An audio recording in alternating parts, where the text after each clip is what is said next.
serikali yetu kwa kutekeleza ilani ambayo imaliza muda wake 2020 hadi 25, ibara ya 80 ambayo ililenga kutoa elimu na zenye uwezo wa kuwafanya wanafunzi waweze kujiajiri na kuajirika baada ya kumaliza, imeona sasa namna isiwe inawaacha kama wenzetu ambao wamepatikana 18 kwenye zero nao wapate pa kwenda. Ndio maana imekuja na mtaala mwingine.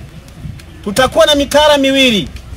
Kuna mtaala ule wa mkondo wa ujumla wa kama kawaida ule ambao wenzangu wanaohangaika na masuala ya linear programming, masuala ya yote yale, masuala ya geometric progression, mathematical, yote kabisa watasoma sawa. Lakini kuna mkondo wa amali.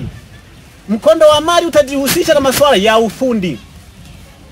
Na kutakuwa na fani zaidi ya 15. Mwanafunzi kama uliopo hapa wewe utaamua kuchagua kama unapenda masuala ya mineral processing, utachukua. Uwe mtaalamu, watu ukishika tu mchanga unajua kwamba hapa kuna dhahabu au hamna, au hapa kuna mchanga wa kujengea.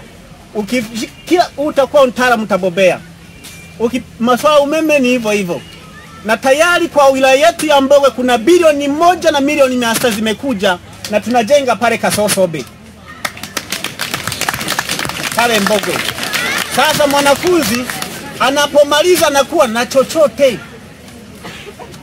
Mwanafunzi anamaliza tayari ana chochote, anaweza akawa engineer. Sio kwamba amemaliza tu kama tulivyopata hii zero, na hii ni kwa sababu ya juhudi kubwa za serikali inayoongozwa na Mheshimiwa Daktari Samia Suluhu Hassan chini ya usimamizi wa ilani ya Chama cha Mapinduzi ya mwaka 2020 hadi 25.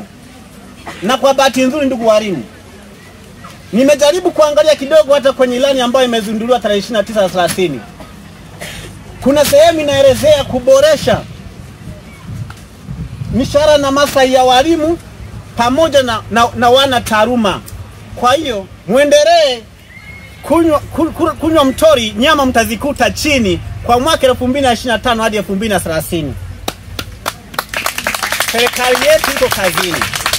Lakini ndugu zangu